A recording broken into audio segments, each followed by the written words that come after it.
So as I introduced Dr. Thornton, he's going to take 15 or 20 minutes, talk a little bit about his vision, some of the issues and opportunities, and then as we do in the dialogue series here, really an opportunity for you to ask questions and for Dr. Thornton to respond. Good afternoon, everyone. Good afternoon. I'm delighted to be with you today. I'm delighted to have been named the new superintendent of Milwaukee Public Schools, and I'm looking forward to really great things from the city of Milwaukee. If you think of our organization, think of a wheel, you think of these spokes going to the wheel. But in the center of any wheel is a hub. That's truly the most important part of it, is the hub. And let me tell you what our hub is: the students, the parents, the communities, the student achievement. That's our hub. So when you begin to take a look at our organizational design, it's built around what are the things that are necessary for that hub to spin and move in a very aggressive way. So you got academics, which kids need to know and be able to do. You got the human capital, the talent that's needed to move that wheel along. You have the finances, certainly, so people can get paid and we can do all the business, and we have an operations office to be certain that the buildings are warm and the snow's shoveled. They tell me there's a few inches of snow that comes through. Is that true? Okay. Just wait. Now, a friend of mine called me from Philadelphia the other day and told me he heard a snowstorm was coming to Milwaukee. It turned to be a rainstorm. I just got it confused. But at any rate, I think we built an infrastructure around our children that I think will hopefully make us and get us to a place that we can meet some of the goals and some of the dreams that our young people certainly have. Our goal is to be a dream keeper. I mean, that's what young people, as I move around the city and talk to young people around the city, they have the same dreams as any other youngster in America. They want to go to college, they want to do this, they want to do that, they want to run the chamber, they want to do all those kinds of things, they want to take your jobs, they want to run your companies, and that's a great thing. But as I look right now as to where we are, we're not doing a really good job in preparing those young people to do that. And we have to face those brutal facts. One brutal fact is that, you know, our reading scores haven't moved in the last 5 years. I know that. So literacy has to be a part of our conversation. And we're doing some wonderful things around literacy. We got to face the brutal facts that economically we're challenged. And we have a structural deficit that if we don't do something very, very soon, we're going to be at the end of the cliff, and the only place to go is over. And this year, unfortunately, we were there this year. We ended up, I think, we laid off somewhere in the neighborhood of about 450 teachers. I think we brought 100 back a few weeks ago. But the reality of in our business is teaching and learning. Teaching, that's a fundamental part of that. We can't continue to operate like that. If we look into the forecast for next year, we could potentially be anywhere between $50 and $60 million short. And if you know anything about it, well, my personal bank account doesn't have that kind of deficit, but you know when you have a deficit, you can't sustain the work very long. So we're in the process of kind of turning everything over.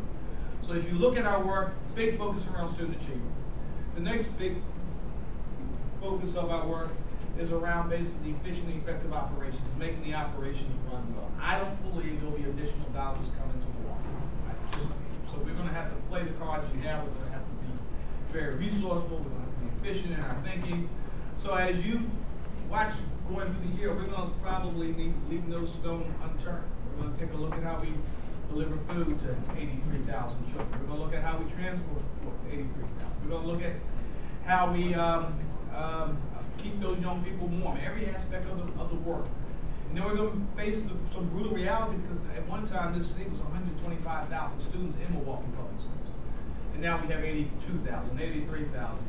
And that means, by any calculations, we probably had 30,000 to 40,000 seats vacant. We got to figure out what we're going to do with that. We have a number of wonderful facilities. Now, one thing you should be very proud of. I've worked in several places. That the facilities here are outstanding compared to other urban cities around the country. But the reality of it is that we can't continue to have facilities that meet the needs of 125,000 and we're at 80,000. So we're going to have to make some hard, courageous decisions as to what that's going to look like and as we're going to move forward. And then certainly what's important to me and why I jumped at the chance of coming tonight is that I believe the engine of sustainability is the community, businesses, families, and things of that nature. And this gives me an opportunity to talk about that. Because let me share with you, boards of education come and go. It's just life. Mayors come and go. Well, not in Chicago. But in a lot of places, they come and go. I will suggest to you that the longevity of a superintendent in an urban city is somewhere around 2.3, 2.4 years. So my wife said to me, we better rent a property, we better not buy this market.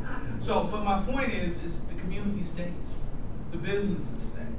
We got to create a way that these businesses and your organizations and parents take on this new role of as engines to sustain this organization for the future to come. So tonight is a wonderful opportunity to hear from you, a wonderful opportunity to hear your concerns as we begin to build, to go on a journey. We just adopted a new reading series. It's called Journeys, and what a perfect name to talk about where we're beginning to, our road to success. Am I optimistic? Certainly. I wouldn't have taken the job if I wasn't. Can it be done? Certainly it can be done.